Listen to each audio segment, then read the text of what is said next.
সকালবেলা সেদিন উঠেই আগে ফ্রেশ হয়ে স্নান করে নিয়েছিলাম, তারপর চা খেতে বসেছি। চোখ মুখের অবস্থা একদমই ভালো নয়। আসলে আগের দিন রাতটা পুরোটা জাগা ছিল, এটা ছিল ষষ্ঠীর পরের দিনের সকাল।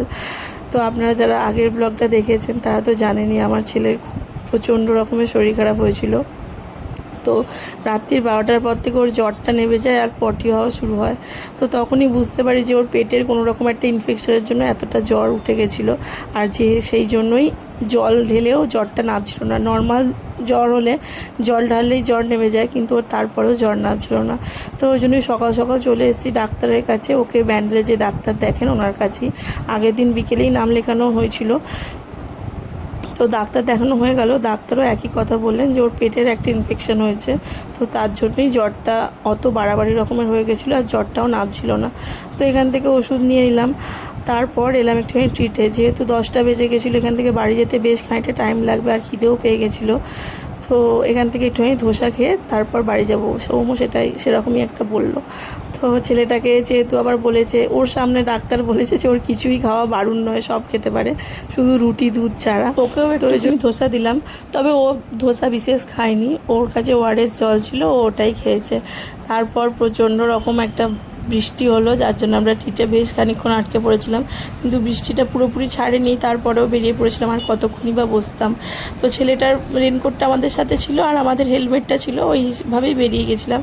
রাস্তায় এখানে একটা ডাব দেখতে পেয়ে ওর বাবা আবার ওকে একটু ডাব খেতে বললো। আসলে ও তো সেরকম কিছুই খাচ্ছে না, তো ডাবটা খেলে এমনি উপকারও, আর ও যেহেতু পটি হচ্ছে সেদিক দিয়ে উপকার হবে। তো তারপর আমরা এলাম একটু রিলায়েন্স মার্টে। তো এখানে ওই দিদিরাও সবাই আসছে, ওই জন্য আমরা এখানেই তো ছিলাম, আমরাও দাঁড়িয়ে গেলাম। তো বেশ সেদিনটা সবাই মিলে একসাথে বেশ অনেকটা টাইম কাটালাম, বেশ ভালো লাগলো। আসলে ষষ্ঠীর দিনটা এবারে আমরা কোথাওই বেরোতে পারিনি, বললাম যেহেতু ওর শরীর খারাপ ছিল। আর এখানে যেহেতু ছেলেটাকে ডাক্তার দেখানো হয়ে গেছে, ছেলেটার শরীরটা একটু ফ্রেশ লাগছে, ওই জন্য একটুখানি মন করলে একটুখানি ঘুরতে পেরেছিলাম। তো ছেলে আর বর বাড়ি চলে গেছে, আমরা 3-4 জন রয়ে গেছি আর কি। এলাম একটুখানি জুডিওতে, রিমার একটু টুকটাক কেনাকাটি ছিল। আসলে ও তো বেরোয়, ওর রোজই দরকার একটুখানি জামা কাপড়টা ওর বেশিই লাগে। তো ওই জন্যই ও একটুখানি জুডিওতে দেখতে এসেছিলো কিছু সেরকম অফার চলছে কিনা। তো সেরকম বিশেষ কিছু অফার চলছে না এখানে, তো তাও টুকটাক দেখলাম আর কি, কিছু ট্রায়াল করেও দেখলাম, বেশ ভালোই লাগছিলো এখানকার ওদের সামার কালেকশানটা, বেশ ভালোই লাগছিলো। তো তারপর কিছু অ্যাক্সেসরিজ দেখলাম আর করলাম টুকটাক শপিং করে এবার বেরোচ্ছি।